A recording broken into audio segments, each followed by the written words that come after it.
On a appelé le beau-père de la fille, qui est le père de la fille. Alors, quand il arrive, il constate qu'en fait, sa belle-fille est sa fille. Chose étonnante. Pendant ce temps aussi, le monsieur ne pouvait rien dire.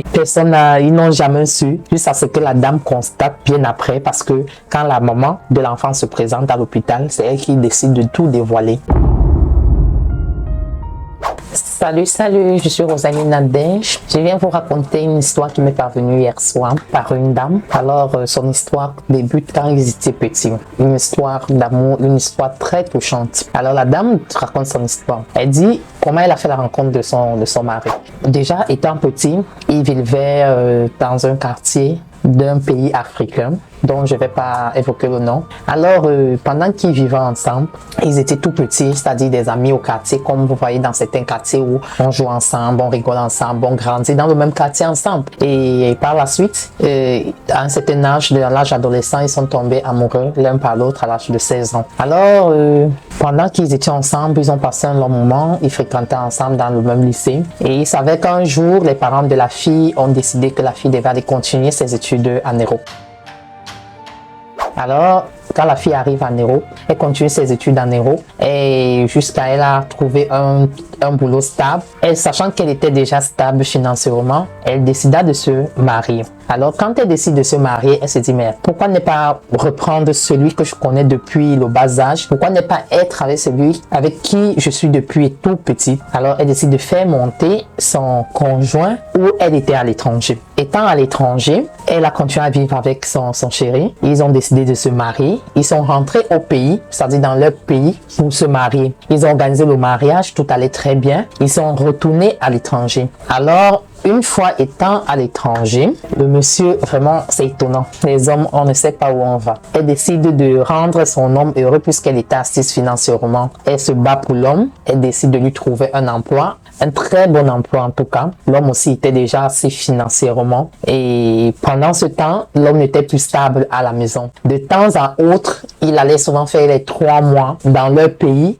c'est-à-dire en Afrique, de temps en temps, et sa femme trouvait ça déjà trop, que c'était déjà trop régulier. Et il demande à son époux que, mais tout le temps, tu es toujours en train de voyager, le travail et tout, c'est tu mets long en Afrique, qu'est-ce qui ne va pas? Le monsieur dit non, c'est pour les affaires que je voyage, c'est pour notre bien. La dame demande que, mais pour notre bien, comment? Moi, je comprends pas. Explique-toi un peu plus clair. Alors, il dit non, je suis en train de créer une entreprise au pays. Voilà le pourquoi je voyage et je mets long au pays. Elle dit, ah, bien, si c'est pour notre bien, tant mieux. Alors, constamment, le monsieur le faisait, il allait au pays faire, en Afrique, fait 3 mois, il revient, il fait quelque temps à la maison, il repart et tout. Et c'est comme ça qu'il faisait les montées, descentes. Et la dame, pour elle, elle savait que c'était pour leur bien, pour l'entreprise que son époux est en train de créer en Afrique. Elle ne sachant pas que l'homme avait une autre vie en Afrique. C'est là où l'histoire commence à faire très mal. Il avait une autre femme et des enfants en Afrique. Donc, pendant que la fille le faisait monter, pendant qu'il était au pays, avant que cette dernière ne lui fasse monter en Europe, il s'était déjà fait une vie au pays. Mais il ne s'était pas marié de celle-là. Il a juste eu 2 enfants avec celle qu'il a laissée en Afrique, qui avait une fille et un garçon. Et avec son épouse, ils ont eu aussi 2 garçons. Pendant qu'il gérait ses activités, comme il faisait les va-et-vient, il a trouvé qu'il est mieux. Parce qu'il y a un moment donné, il fallait qu'il dise à sa femme que le projet s'est arrêté, vu que sa femme, elle, n'allait jamais en Afrique, elle était toujours en Europe, puisque son boulot lui prenait assez de temps. Alors, le monsieur a décidé de faire monter sa famille, parce qu'il fallait bien qu'un jour, le projet de l'Afrique s'arrête. Il a décidé de faire monter sa famille qui était en Afrique, en Europe, mais dans un autre état, pour qu'il n'y ait pas confrontation entre les deux. Alors, sa femme africaine, avec qui il a pris en Afrique, avec qui il a eu une fille et un garçon, il les a menés dans un autre état, à l'étranger où ils étaient. Une fois là-bas, il allait souvent faire 2-3 jours dehors. La femme, c'est le travail. Son gars est trop occupé au travail, voilà. Elle ne se souciait pas, elle savait que c'était pour une bonne cause. Elle ne savait pas que son mari avait une double vie. Alors, le temps est passé, beaucoup de temps est passé. Le fils de la femme légitime, c'est-à-dire celle qui a 2 garçons, fait la rencontre d'une copine qui est sa demi-sœur, c'est-à-dire qui est la fille de la femme qu'on a retirée de l'Afrique pour l'étranger, celle qui a une fille et un garçon. Ils deviennent copines-copains. Pendant qu'ils deviennent copines-copains, la famille, c'est-à-dire le père et la femme légitime ne connaissent pas la copine. Et vous savez, les enfants, adolescents, les choses de cachotterie, c'est-à-dire il sort avec sa copine et dit à personne, ils sont là en train de se cacher. Mais la maman a constaté que son fils n'était plus le même depuis un certain temps, que son fils avait déjà, elle ressentait ça en lui que certainement il y a une petite qui rôde par là. Et alors, la maman demande à son fils, je constate que tu es un peu bizarre et tout. C'est comment tu vois une fille? Il dit oui. Est-ce que je peux la rencontrer? Il dit non, c'est pas le moment, qu'ils sont encore en train de s'observer. Vous savez, les mamans, elle a caché à son mari parce que c'est dit à son mari, peut-être qu'il va frapper l'enfant ou bien peut-être, en fait, elle ne savait pas comment devait être sa réaction. Elle décide de garder aussi le secret. Pendant que les deux faisaient copain-copine, pendant 2 longues années, la fille tombe enceinte.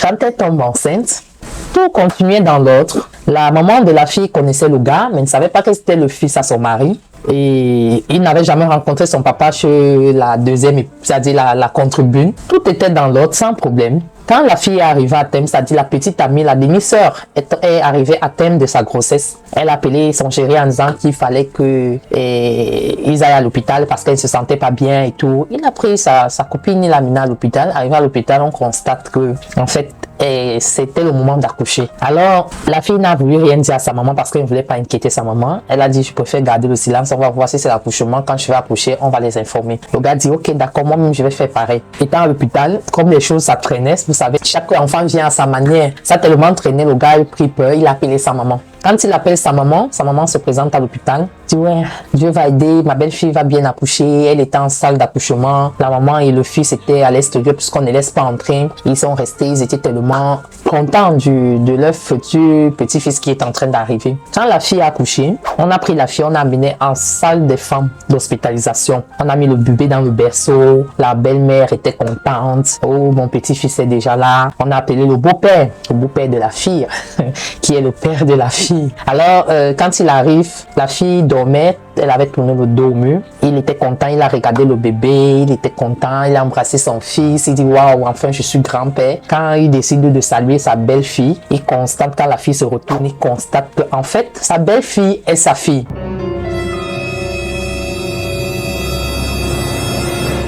Chose étonnante, il ne savait plus quoi faire puisque il ne pouvait pas dire à sa femme que comme tu vois, j'ai eu une vie au pays et voilà ma fille et tout, il ne pouvait rien raconter. Alors, vu les réactions du père et la réaction de la jeune fille qui a accouché, le garçon, c'est-à-dire le copain de la fille, se posait des questions. Il se demandait que, mais quelle est cette réaction entre les deux? Pourquoi papa a vu ma copine et puis réagir ainsi? Puisque il se posait mille et une questions dans son cœur. Que, mais comment s'est fait que les deux se sont rencontrés? Qu'est-ce qui s'est passé? Pendant ce temps, la fille même est étonnée. Elle ne peut pas dire papa parce qu'elle sait que c'est son beau-père. Mais surprise que c'est son papa qui se présente. Alors elle est restée tranquille.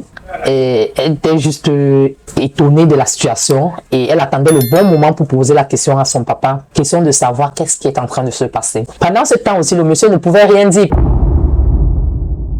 Puisqu'il ne pouvait pas dire à sa femme que comme tu vois, voilà, et à son fils non plus. Il a gardé le silence. Et là, vraiment, ils n'ont jamais su, jusqu'à ce que la dame constate bien après, parce que quand la maman de l'enfant se présente à l'hôpital, c'est elle qui décide de tout dévoiler.